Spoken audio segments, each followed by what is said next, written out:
What's going on, everybody? Just working on the black truck, the mostly black truck. Again, we're gonna try and put the transmission in today, so I'll show you where we're at with that. We got our 4L80, the junkyard one, looks like it's in good shape. I did a Transgo shift kit, HD2, I think it's Transgo, anyway, HD2 shift kit, Circle D, 3032-ish, stall converter. I didn't know it when I got it, but this one has the front half of the pump for a 4L60 flex plate, so I didn't even need to buy the 4L80 one. Should have checked that first, but yeah, well, I guess it's a good thing though, I can reuse my starter. Got the 4L80 to 246 transfer case adapter on here. It's a normal pan for now, because I'm gonna run it for a little bit, then change the fluid, and then we'll probably put a deep pan on it. We got our dished 5.3 flex plate. 4L80s usually came with a flat one. This one uses the 5.3 one, which is fine. I got one, so we'll just use it. And you can see I got my full-length headers back on. I'll talk about that here in a minute. This is the transmission cross member for a four-wheel drive 4L80 Silverado truck, whatever. You can make your factory one work. You have to weld the plate on it, but this one is just good to go. It was red. You do a little touch-up paint. I painted it black. Paint it black, put it back. So let's get this thing in here. All right, the transmission is in. Definitely didn't use a floor jack. Definitely wasn't sketchy, but she's in. Got the 4 bolts on each side, one on the top. I think there's one more I gotta put in.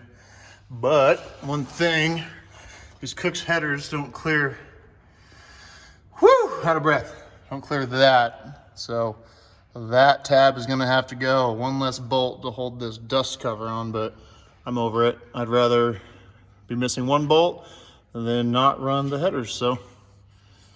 Yep. And I think I got just the right amount of run out. I think it's like 3/16 or something. I think that's just right. I'm gonna say that is perfect. And bolt that up. So that's cool. I've heard the dipstick won't go in with the transmission mount here, so you might have to, take this back off, lower it down, and get it in. But I don't have one, so gonna have to wait anyway. Get the transfer case on.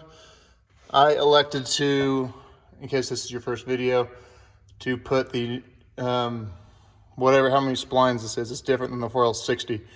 I elected to put the input shaft on the 246 transfer case instead of swapping the output shaft on the transmission. So that's what I did. It wasn't too difficult. So this is the only piece I swapped out. I didn't rebuild it. It looked like it was in pretty damn good shape. When it goes, it goes. I'll just rebuild it later. I really don't care. So do have a new gasket, cleaned all that up. We'll need the driveline shortened and the front driveline extended, or there is a part number for one you can buy out of a 3/4 ton that came with the 6 liter. I have the part number for it. I'll go over that whenever I get it. The truck didn't squat down as much in the front as I thought it was going to. That transmission's pretty damn heavy. But at any rate, I'm happy with it. So now, back to why we have headers on the truck. So, you've been following along. You know I was going to be putting a turbo on this thing. And I might have slightly changed my mind. I think we're still going forced induction, but I really want an LSA blower now. For a couple of reasons. One, don't have to mess with the AC lines. I know that's kind of a silly reason, but it's just one of the reasons. These headers were expensive. These are Cook's. They're like $1,000 or something. And then the Y pipe's another 400, something like that. I don't know, 900, 300. They're over $1,000 for the set. So I can use those, put a blower on it. I want to run pump gas. I'm not running race fuel or anything. And here in Nevada, we only have, I think it's 91. It's not that great. So can't run a whole bunch of boost. So that's kind of my reasoning behind it. We still have the turbo. We use it for something else, but who knows when that'd be, because you guys know how long I take to do things. But the biggest thing is I want to get this engine transmission in, which I guess it's in, running and driving. That way I can make sure these are good before we move on to adding any sort of boost. That way it's just a normal engine transmission combo, nothing else to worry about. Get that all ironed out, make sure everything is good. Transmission is used, so I am taking a risk.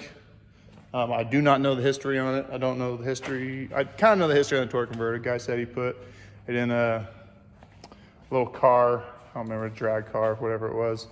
Kind of a weekend warrior guy, not like a full-time racer, but made a few passes in it, 2 or 3. Wasn't enough, so he swapped it out. So got it for a good deal. Screw it. But you can start buttoning this thing up now. Get the transmission all put together, put in. Steam vent I got is trash, so I gotta get a new 4-corner steam vent. I did pull the harness, the complete engine harness out, because I bought an integration harness from Current Performance, so you can run a Holley computer, ECM, whatever, and then keep your factory stuff working, the gauges and everything. We'll see. If I'm gonna just be running this in the factory form, I might put the factory harness back on, just get that ECM tuned for this. Nothing crazy, just get me going so I can run and drive it, break it in. And then while I can still drive it around while I collect parts for the LSA swap or addition. All right, we are making good progress. Went to put the transfer case in and it's not going in. Gonna have to do some research. Maybe one of you guys know, but the splines line up, but it won't go in far enough to mate up all the way to the transfer case adapter over here. So there was like a cap or seal, whatever the hell, that goes on the inside in there. I'm wondering if I put it the wrong way. I don't think it could have went the other way, but shoot, I don't know. That would suck, have to take this thing back apart. I was all excited. I got the torque converter in, and I did end up measuring. I was too far out, so I had to use a spacer. The ARP bolts that comes with the torque converter, they're actually from my old one, but they fit this one too. They come with 2 different thickness washers. I think 16th and 1/8 inch. I think 1/8 inch is as much run out as you want. So I was wrong. So I'm glad I checked, but we're good there. But gotta figure out that. Put the hood back down, take it out of the service mode. This still doesn't fit right. Kind of irritates me. It's not shut all the way, but for whatever reason, it doesn't fit right. If it fit right, I'd probably be more happy with it, but it happens when you mess with it from the factory. It was fine the way it was. Had to mess with it. Now nothing fits. All right, so we had to take everything back apart. Apparently I had the bearing in this too deep. That guy, that captures this shaft. It all slides in there. I'm not gonna show you how to do this because there's way better videos on YouTube than what I could do. But I watched a couple. Apparently I put that one in too far.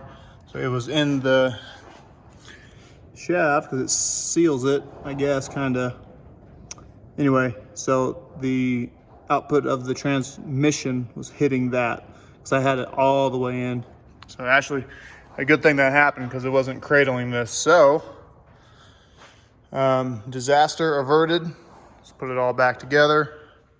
And then hopefully, fingers crossed, we get this thing mated up to the transmission. Okay, we got it all back together. There's no fluid in it. Put the gasket there. Gonna try to muscle this thing back up there, fingers crossed. Pretty sure that was the issue because we have well over an inch more clearance, and that's about the gap I had. So I think we're there.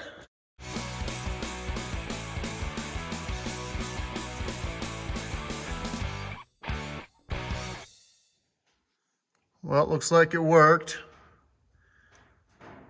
Made it up. I'll have to take the bottom mount off to get the bottom. I think one bolt or one nut is left.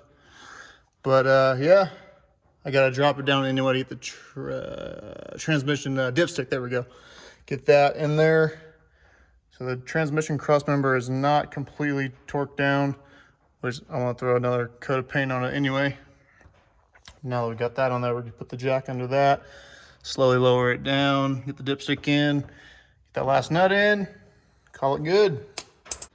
So I've most likely already said it in the video. I started this video a couple weeks ago, waited on a couple things, but anyway, I'm gonna put the factory harness back on. I know I bought the integration harness so I could run the Holley Terminator X Max, but because we've changed so much stuff, I think I'm just gonna put the factory harness back on, make sure the engine runs good, no issues, make sure the transmission runs and shifts, no issues.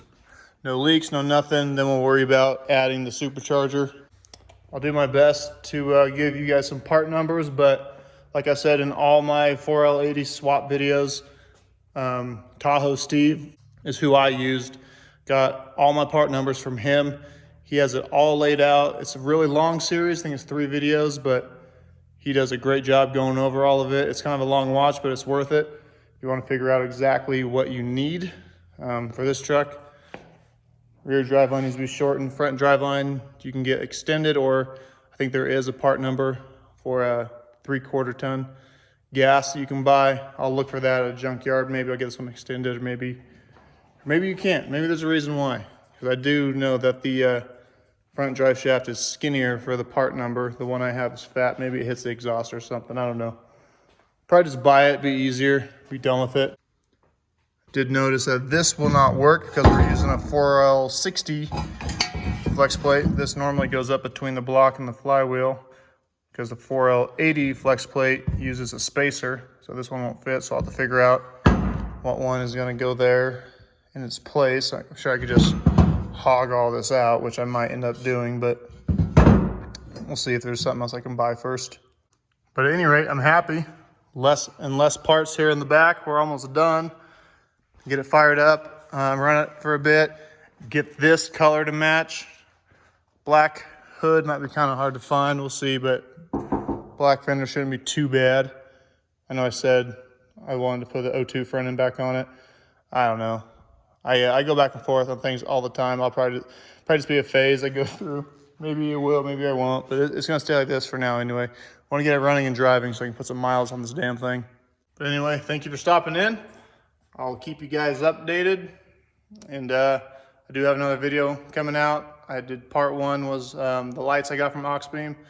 After this video, I'm gonna be doing part 2. It's installing the 6 or 8 switch circuit board or control board, whatever it's called. So look out for that. Until then, I'll see you guys next time.